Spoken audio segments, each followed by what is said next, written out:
Hi everyone, welcome to channel Swastha foods. നമ്മൾ ഉണ്ടാക്കാൻ പോകുന്നത് പെപ്പർ രസമാണ്. ഇപ്പോൾ ഡൈജഷനൊക്കെ വളരെ നല്ലതാണ്. അപ്പോൾ എൻ്റെ വീഡിയോ ലൈക്ക് ചെയ്യാനും ചാനൽ സബ്സ്ക്രൈബ് ചെയ്യാനും മറക്കരുത്. അപ്പോൾ അതെങ്ങനെ ഉണ്ടാക്കുന്നതെന്ന്. അപ്പോൾ പെപ്പർ രസം ഉണ്ടാക്കാൻ വേണ്ടി ഞാനിവിടെ 1 ടേബിൾ സ്പൂൺ കുരുമുളക് എടുത്തിട്ടുണ്ട്. അതൊന്ന് ഇട്ട് കൊടുക്കാം ഇതിലോട്ട്. പിന്നെ എടുത്തേക്കുന്ന 1 ടേബിൾ സ്പൂൺ ജീരകം, പിന്നെ ഒരു 12 വെളുത്തുള്ളി. ഇതെല്ലാം കൂടെ ഒന്ന് ക്രഷ് ചെയ്യാം, ഒന്ന് ചതച്ചെടുക്കാം. മിക്സിയുടെ ചട്നി ജാർ ഇട്ടിട്ട് വേണമെങ്കിൽ ഒന്ന് ക്രഷ് ചെയ്തെടുക്കാം. പിന്നെ ഒരു തക്കാളി കട്ട് ചെയ്ത് വെച്ചിട്ടുണ്ട്. പിന്നെ കുറച്ച് പുളി വെള്ളത്തിയിട്ട് വെച്ചിട്ടുണ്ട്. കുറച്ച് മല്ലിയില അരിഞ്ഞ് വെച്ചിട്ടുണ്ട്.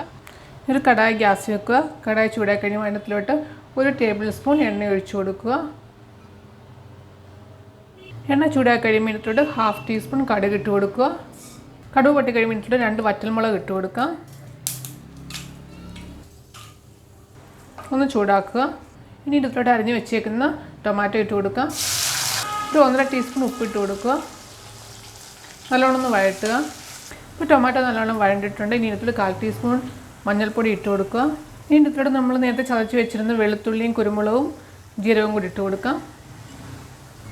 ഒന്ന് ഇളക്കുക. ഇനി ഇതിലോട്ട് 2 കപ്പ് വെള്ളം ഒഴിച്ചു കൊടുക്കുക.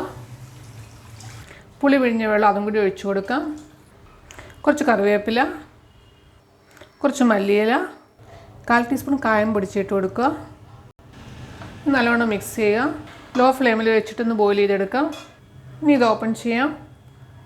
നല്ലോണം ബോയിലായിട്ടുണ്ട്. ഗ്യാസ് ഓഫ് ചെയ്യാം. നിൽക്കാതെ നമ്മുടെ രസം റെഡി ആയിട്ടുണ്ട്.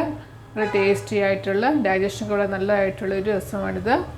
അപ്പോൾ എല്ലാവരും ട്രൈ ചെയ്ത് നോക്കുക. വീഡിയോ ഇഷ്ടപ്പെടുമെങ്കിൽ ലൈക്ക് ചെയ്യുക. ചാനൽ സബ്സ്ക്രൈബ് ചെയ്യാൻ മറക്കരുത്. സബ്സ്ക്രൈബ് ബെല്ലൈക്കൺ ക്ലിക്ക് ചെയ്യുക. ഓൾ ഓപ്ഷൻ സെലക്ട് ചെയ്യുക. അഭിപ്രായം കമൻറ്റ് ബോക്സിൽ ഇടുക. Thank you.